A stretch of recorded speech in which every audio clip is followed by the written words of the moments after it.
성령이 아직 그들에게 계시지 아니하시더라. 아멘.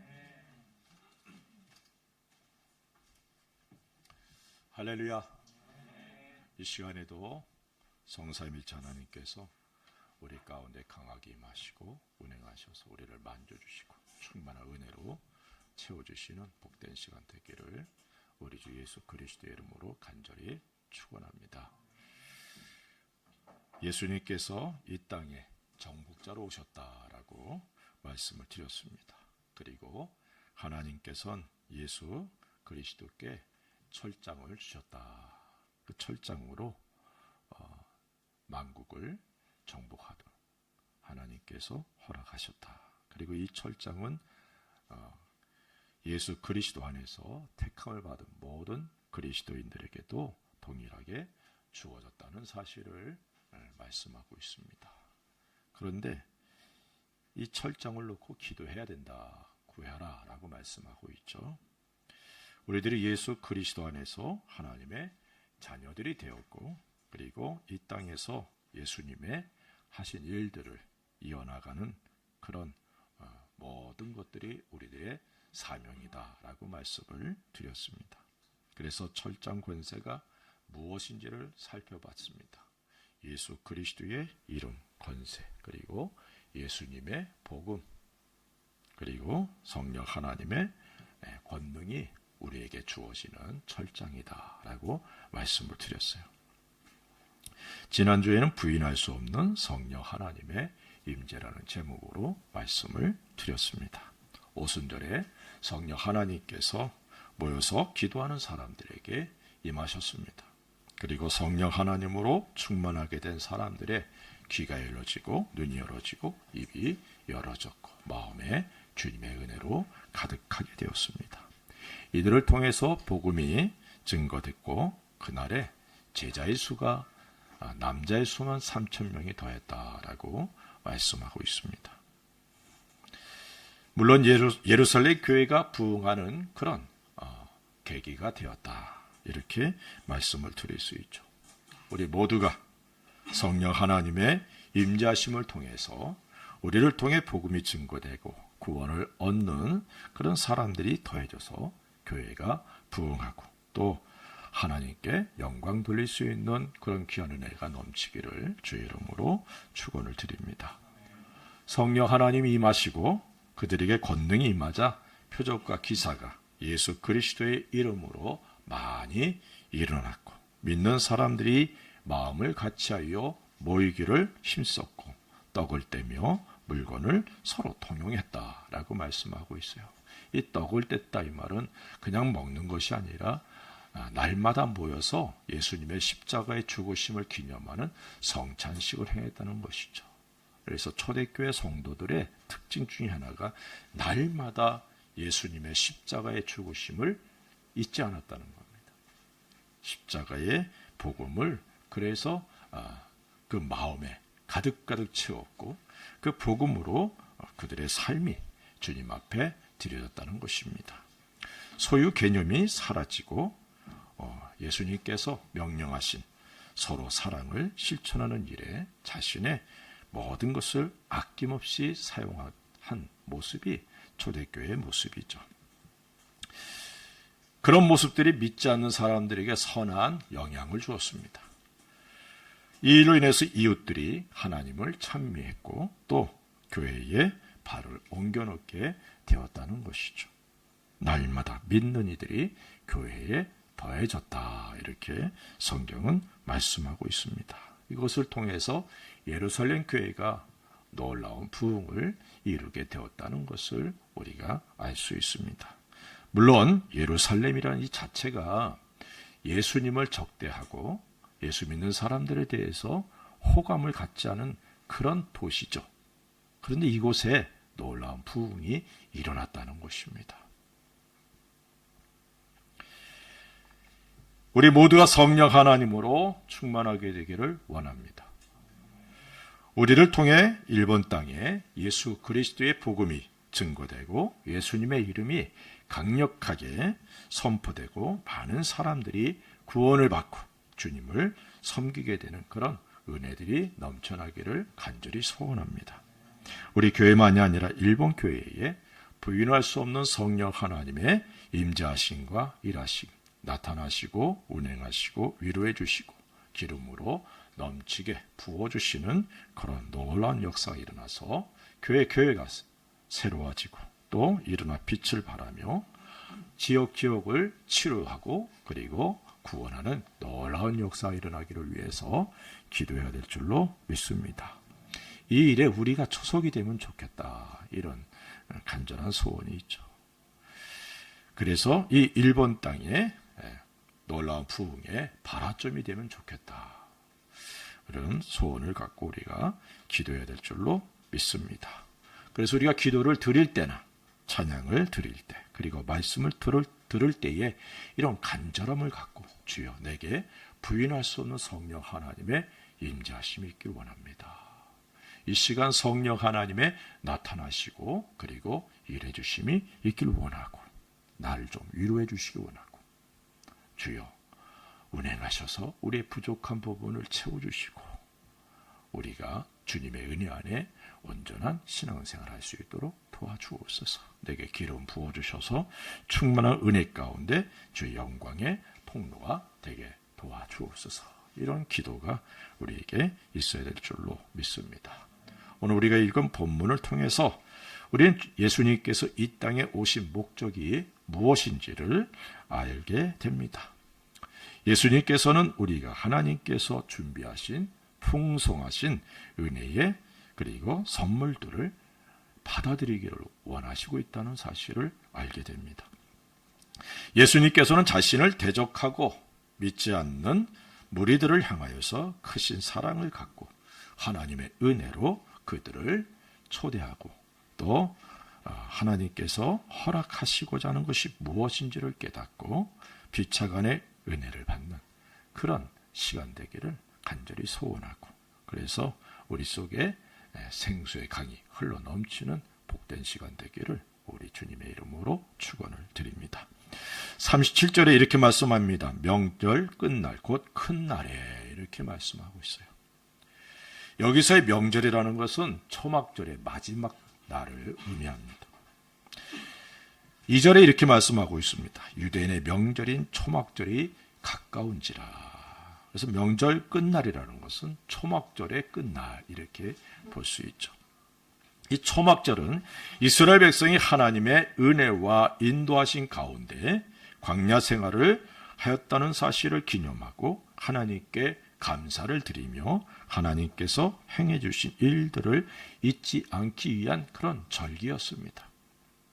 이때는 특별히 제사장들이 실로암 못에서 물을 길어다가 제단에 붓는 의식을 행했다고 합니다. 이는 광야 생활 가운데 반석에서 생수가 흘러나왔고 그래서 백성들로 마시게 했던 하나님의 능력과 하나님의 은혜를 기념하는 행위였다. 이렇게 말씀하고 있어요. 제사장들은 의식적인 행사는 행했지만 하나님께서 마련해 주시는 영원한 생수에 대한 그런 하나님의 선물에 대해서는 관심이 없었습니다. 하나님의 은혜를 기념하고 하나님께서 행해 주셨던 능력을 다시 한번 생각하는 그런 초막절이었지만 그들은 진정으로 하나님께 드리는 깊은 감사가 없었다는 사실을 알 수 있습니다. 이런 명절의 끝날 예수님께서는 백성들을 향하여 초청의 말씀을 하고 계시는 겁니다. 오늘날이 바로 명절의 끝날이다. 이렇게 말씀을 드릴 수 있어요. 신약 시대를 일컬어서 은혜 시대라. 이렇게 말하죠. 하나님의 은혜가 그 어떤 시대보다 물 붓듯이 우리에게 임해 있습니다. 요엘 선지자는 이런 모습을 보면서 예언하고 있죠. 요엘서 2장 28절과 29절에 이렇게 말씀합니다. 그 후에 내가 내 영을 만민에게 부어주리니 너희 자녀들이 장래일을 말할 것이며 너희 늙은이는 꿈을 꾸며 너희 젊은이는 이상을 볼 것이며 그때 내가 또 내 영을 남종과 여종에게 부어줄 것이며, 구약의 어느 시대에도 지금과 같이 성령 하나님의 일하시는 모습은 기록되어 있지 않습니다. 오순절 성령 하나님이 임하신 후 차이는 있을지언정 성령 하나님의 일하심은 끊어지지 않았고, 그리고 주어진 은혜들은 풍성했다는 사실을 교회사를 통해 우리는 잘 알고 있습니다. 우리들도 그 은혜 안에 살아가고 있다는 사실을 깨닫게 되기를 주의 이름으로 축원을 드립니다. 그러나 하나님의 은혜를 받았고 그것을 입술로는 고백하며 즐거워하고 또한 행사를 행하고 있지만 우리 주님을 향한 온전한 사랑과 깊은 감사가 없기 때문에 그리스도인이 힘을 잃고 증인으로서의 삶을 살지 못하고 있다는 사실도 우리가 부인할 수 없습니다. 명절의 끝, 그 날을 우리가 살아가고 있는데 항상 주님의 은혜에 감사를 드리는 삶을 살아갈 수 있기를 주의 이름으로 부탁을 드립니다. 감사가 메마른 심령, 그리고 그 시대는 반드시 하나님의 징계와 하나님의 채찍, 그리고 심판만이 있게 되었다는 사실을 깨닫게 되기를 바랍니다. 사사기 3장 7절과 8절에 이렇게 말씀하고 있습니다. 이스라엘 자손이 여호와의 목전에 악을 행하여 자기들의 하나님 여호와를 잊어버리고 바알들과 아세라들을 섬긴지라. 여호와께서 이스라엘에게 진노하사 그들을 메소보다미아 왕 구산 리사다임의 손에 파셨으므로 이스라엘 자손이 구산 리사다임을 8년 동안 섬겼더니라고 말씀하고 있습니다. 사사기 시대에 이스라엘과 같아서는 안 된다는 사실을 우리가 사사기를 통해 깨달아야 됩니다. 자신들에게 베풀어 주신 하나님의 은혜와 하나님의 복에 대해서 쉽게 잊어버렸어요. 그리고 하나님이 금하신 우상들을 섬기는 일을 서슴지 않고 행했다는 것입니다. 그래서 이방인들에게 오히려 지배를 당하고 고통을 받고, 그러면 그 고통 때문에 너무 힘드니까 하나님 생각하는 거예요.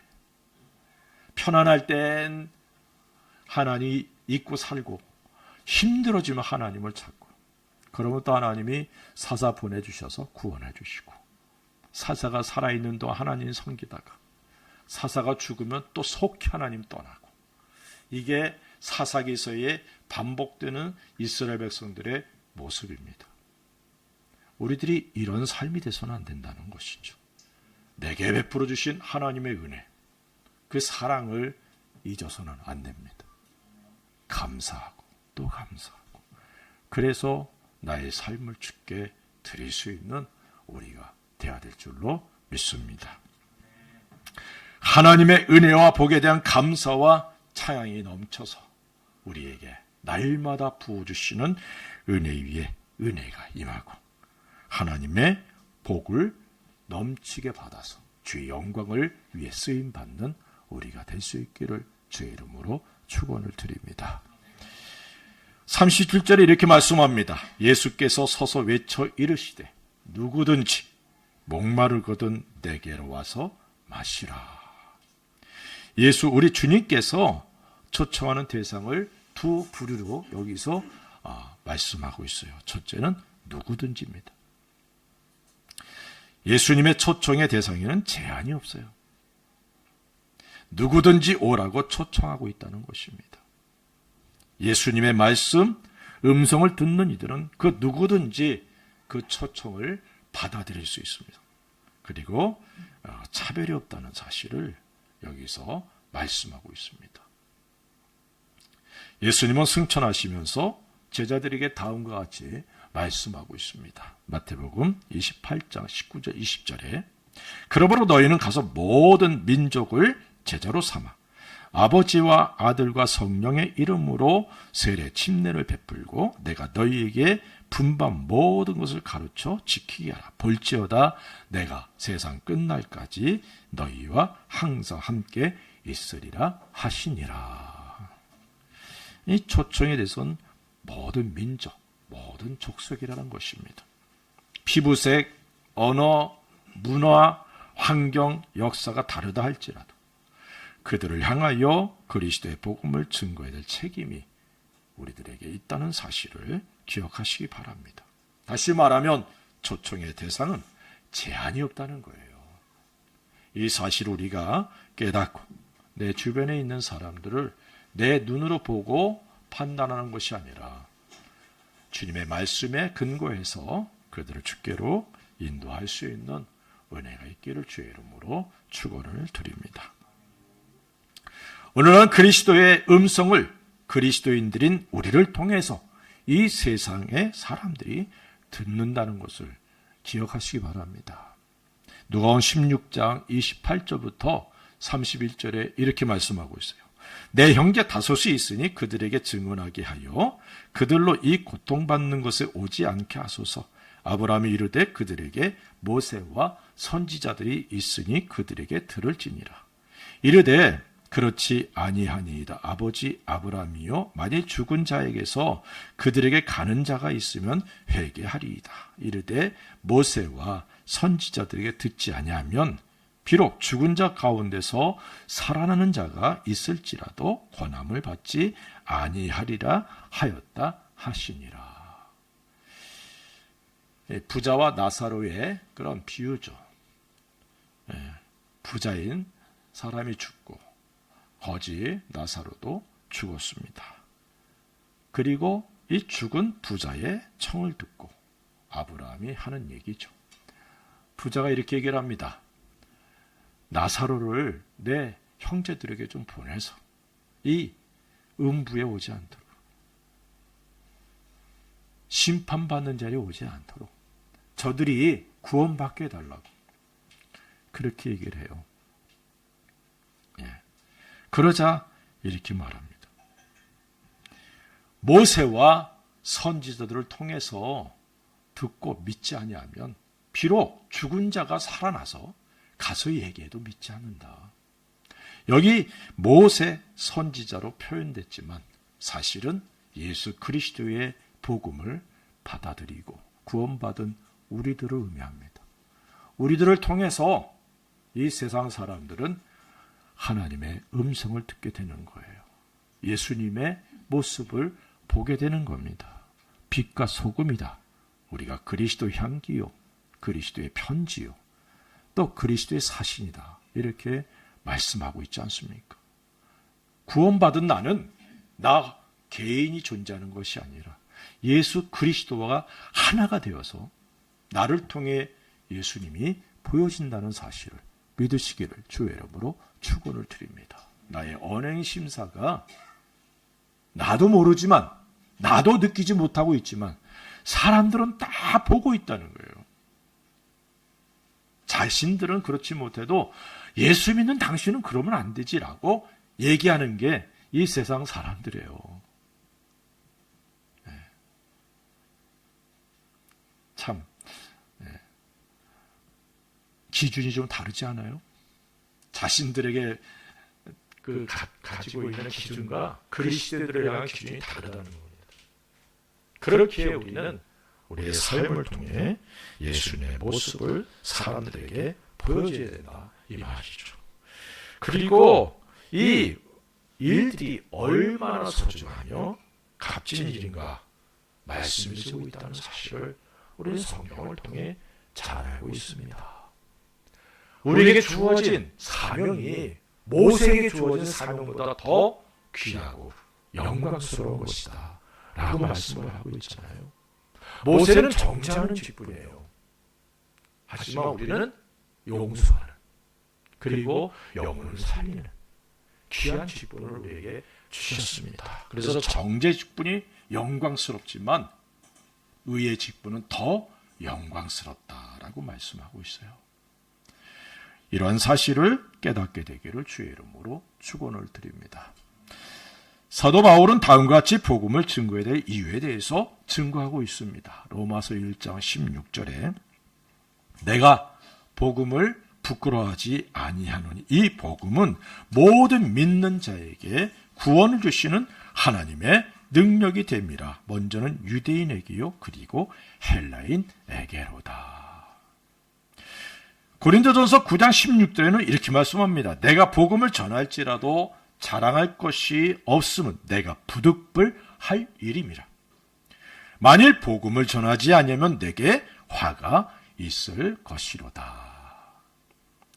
예수님의 복음을 전하는 일은 피할 수도 없는 것이고 또 피해서도 안 되는 우리에게 주어진 사명이라는 사실을 다시 한번 마음에 새길 수 있기 바랍니다.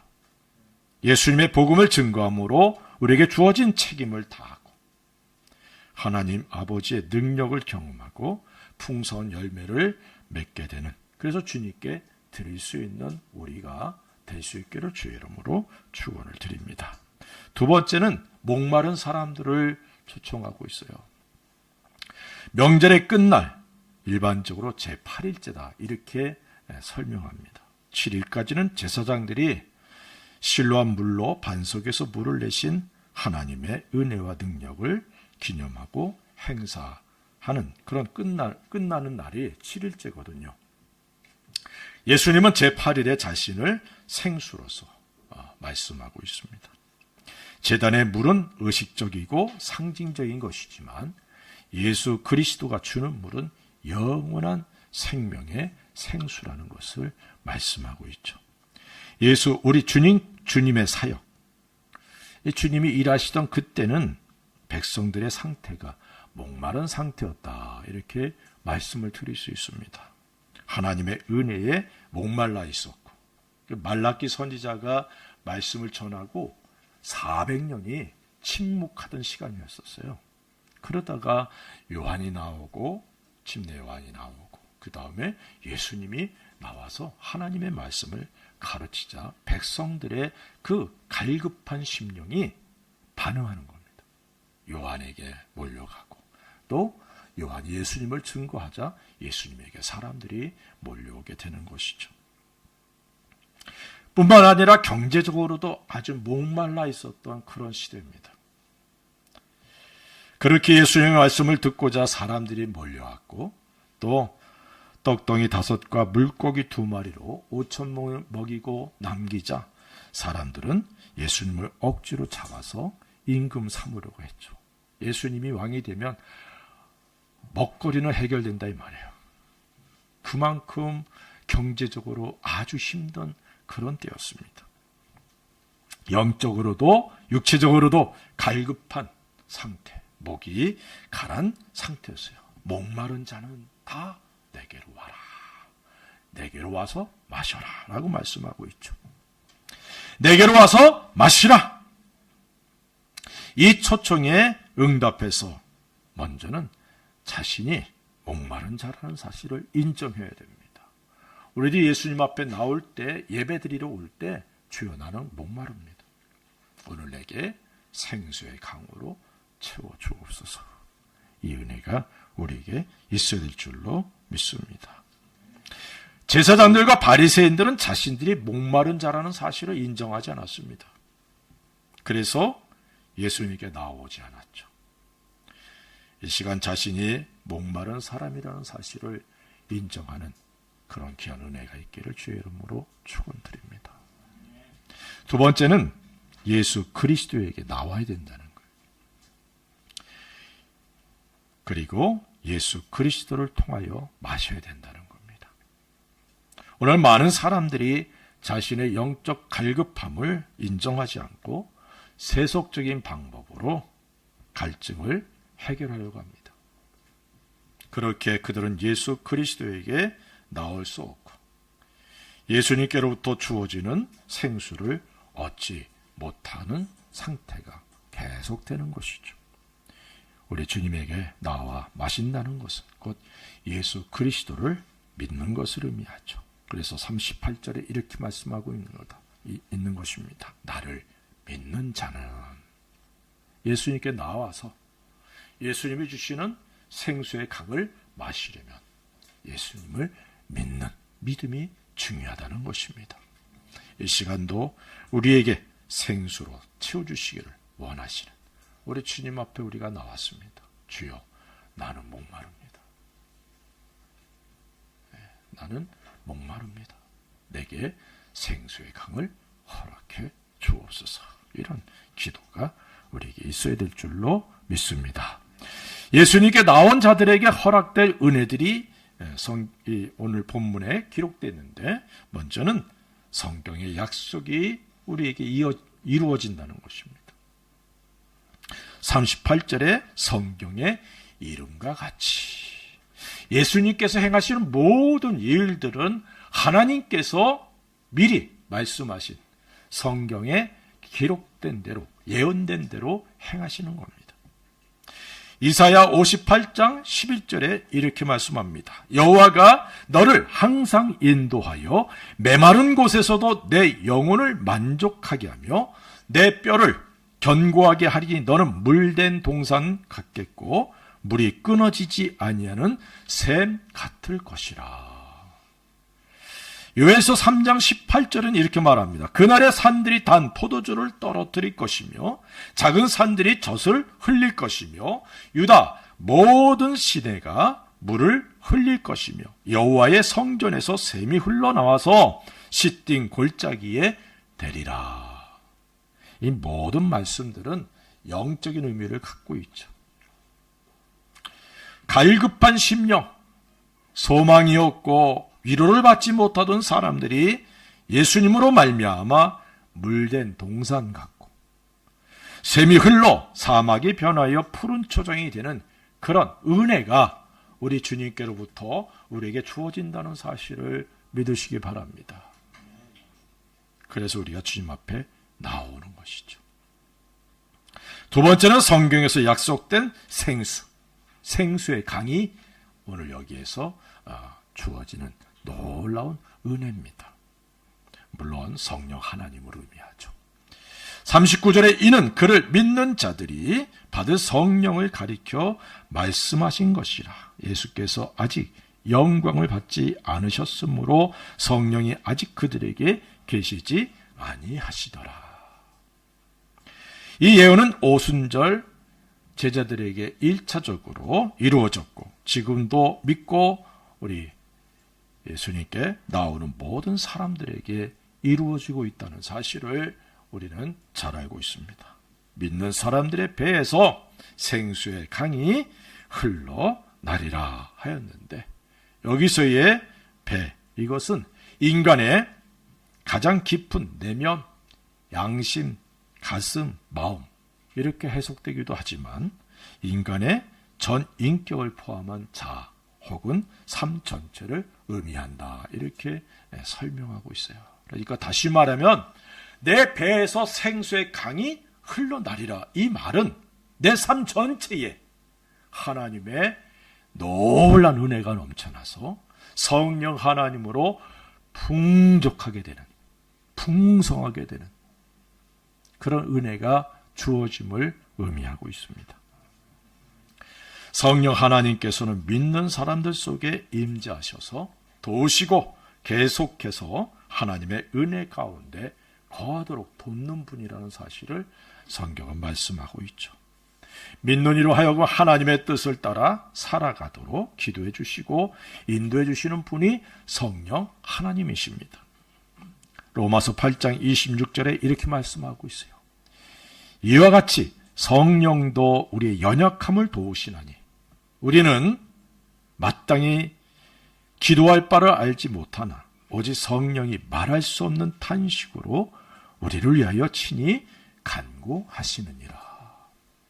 우리가 잘못된 길로 나아갈 때에 성령 하나님께서 우리를 위해 탄식하시면서 기도해 주시기 때문에 우리들이 죄를 깨닫고 돌이켜 하나님께서 원하시는 하나님의 뜻에 순종하는 삶을 살아갈 수 있다는 것입니다. 이게 내게 성령 하나님 임해 계시는 놀라운 은혜 중에 하나죠. 믿습니까? 구약에서 성령 하나님이 임하신다, 이 말은 영원히 임하시는 것보다 하나님의 뜻을 이루시기 위해서, 사역을 위해서 임하시는 거예요. 그래서 그 대표적인 예가 사울 왕에게 성령 하나님이 임하셨지만 그가 하나님의 뜻에서 벗어나고 하나님의 마음을 슬프게 하자. 어떻게 됩니까? 성령 하나님이 떠나시고 하나님이 부리는 악신이 그에게 들어가잖아요. 오늘 우리가 구원을 받고 하나님의 자녀로 하나님의 사람으로 살아가지만 실상 사울 왕보다 더 못한 모습을 우리가 가지고 있을 때도 있습니다. 그런데도 성령 하나님이 떠나지 아니하시고 나를 위해서 기도해 주시는데 여기 탄식하시면서 그랬어요. 왜 탄식하실까요? 그냥 떠나시면 되는데 사울왕은 그냥 떠나셨잖아요. 그런데 지금은 그렇지 아니하시고 영원히 함께 하시면서 나를 위해 하나님의 뜻을 따라 살아가도록 기도해 주시는 거예요. 믿습니까? 그래서 내가 주님의 은혜 안에 살아가는 거예요. 부족하지만 그래도 주의 뜻을 따라 살려고 그런 마음을 가질 수 있게 된 것도 성령 하나님의 기도덕이라는 사실을 잊지 않기를 주의 이름으로 축원을 드립니다.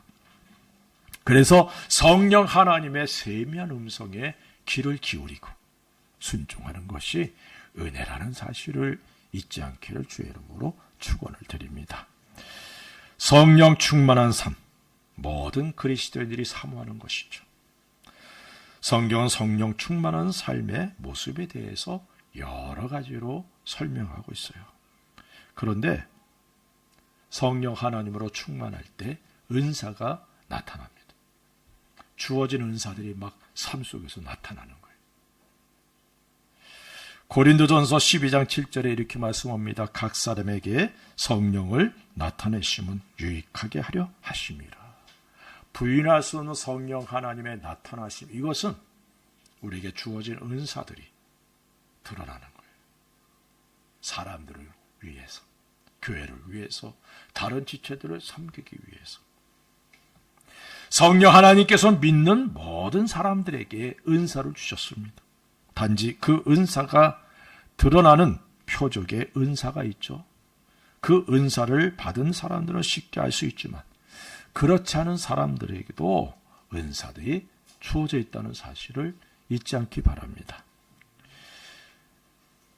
그 은사를 그래서 발견하고 개발하고 잘 사용하는 것이 지혜롭고 그리고 복된 그리스도인의 삶이다. 이렇게 말씀을 드릴 수 있습니다. 표적의 은사를 받은 사람들은 특히 조심해야 돼요. 능력 행함, 방언, 그리고 병 고치는 은사, 예언의 은사, 이런 표적으로 나타나는 은사들을 가진 사람들이 잘못하면 교만해지는 경우도 있고 잘못된 길로 가는 경우들이 있어요. 그래서 늘 겸손하게 하나님께서 주신 것을, 성령 하나님이 주신 것을 잘 사용해서 교회를 세우고 다른 지체들을 섬기고 봉사하는 일에 사용해야 될 줄로 믿습니다. 서로의 유익을 위해 주어진 은사이기에 자신의 은사를 통해 서로 섬기고 봉사할 때 풍성한 열매를 맺게 되고 하나님께 영광 돌리게 된다는 사실을 깨달으시기 바랍니다. 사도행전 4장 31절에 이렇게 말씀합니다.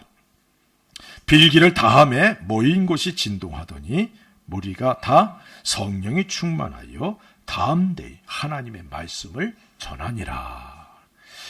요한복음 15장 26절에 이렇게 말씀합니다.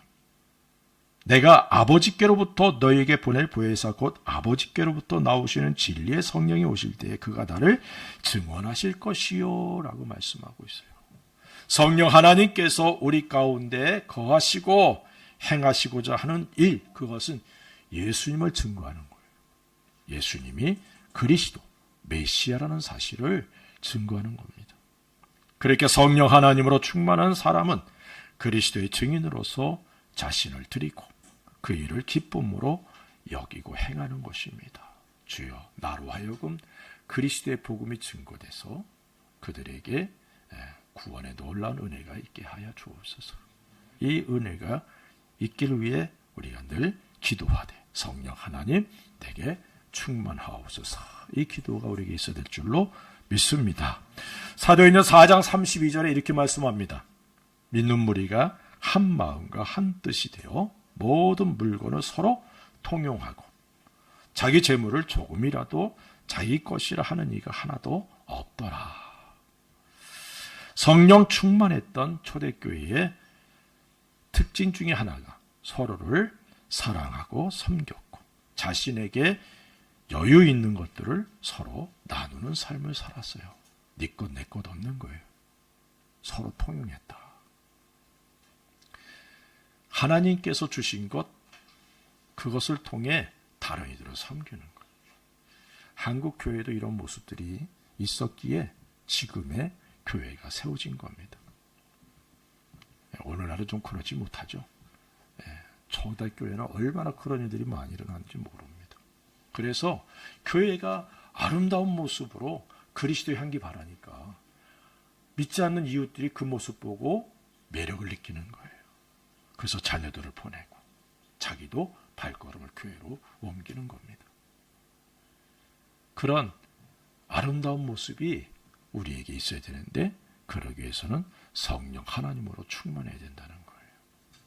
예루살렘 교회처럼 우리들의 삶을 통해 그리스도의 선한 영향력이 발휘되고 많은 사람들이 그것을 보면서 하나님 앞에 나올 수 있는 은혜가 있어야 될 줄로 믿습니다. 초대교회 성도들의 특징 중에 하나가 서로 사랑하는 삶을 실천했고 이것은 하늘의 소망을 갖고 있었기 때문에 그렇다는 거죠. 내가 이 땅에서 행하는 모든 일들이 하늘의 창고에 쌓인다는 사실을 잊지 않았다는 것입니다. 지금은 선교사로 섬기시는데 저보다는 1년 선배예요.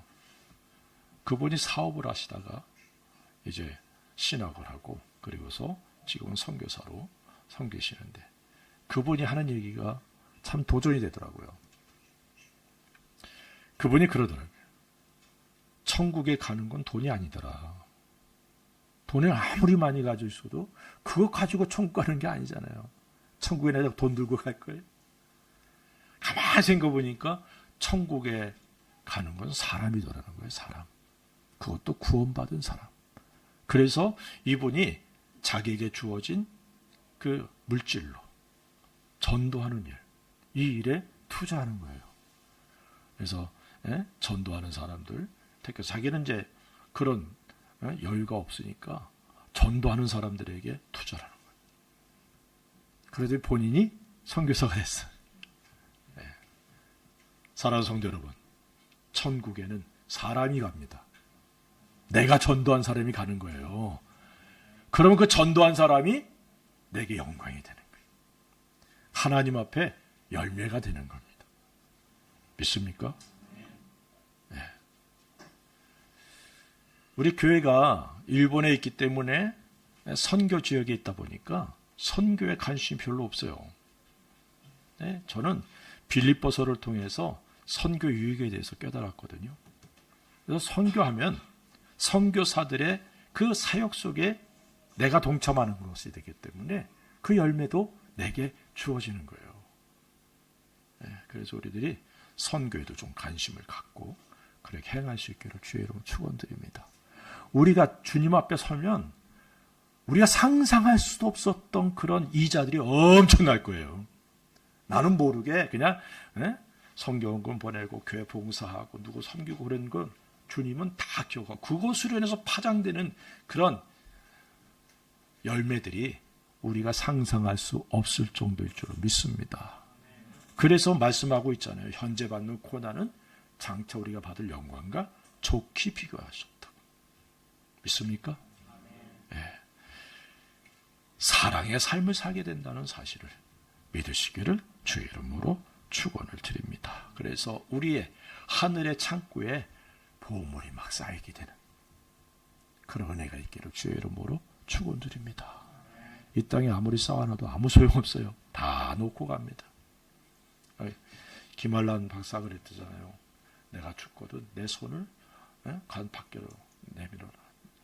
아무것도 가지고 가지 못한 빈손이라는 사실을 보여주기 위해서. 우린 빈손으로 왔다 빈손으로 갑니다.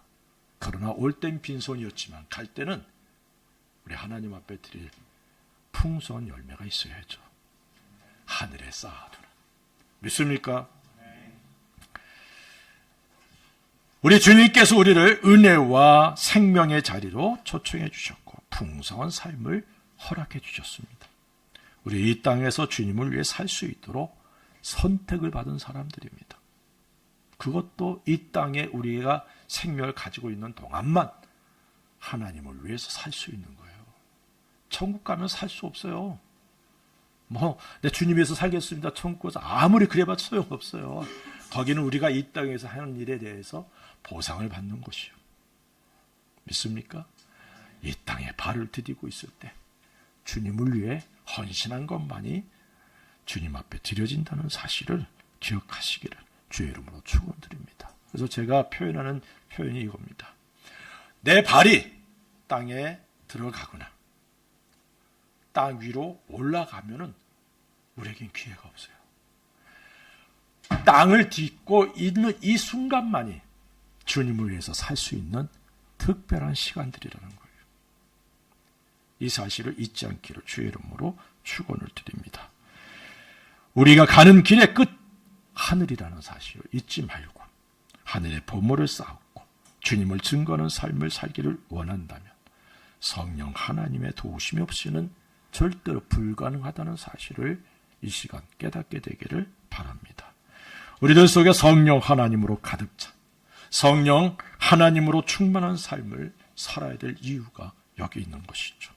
성령 하나님으로 충만해서 우리 속에 생수의 강이 흘러넘치는, 그래서 내 주변 사람들도 그 영향을 받게 되는 그런 은혜가 있기를 주의 이름으로 축원을 드립니다.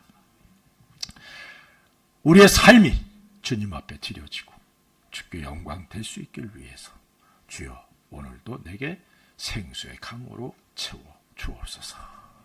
이 은혜가 넘쳐나기를 우리 주 예수 그리스도 이름으로 간절히 축원합니다. 기도하십시다. 우리 같이 한번 기도합시다. 주여, 내가 주께 나왔습니다. 내 목마름을 해결해 주시기 원합니다. 내 속에 생수의 강으로 채워 주시옵소서. 다시 한번 우리 간절히 소원하며 기도하십시다. 할렐루야. 아버지 하나님, 감사와 찬송 돌립니다. 이 시간에 우리가 말씀을 들었습니다. 누구든지 내게로 와라.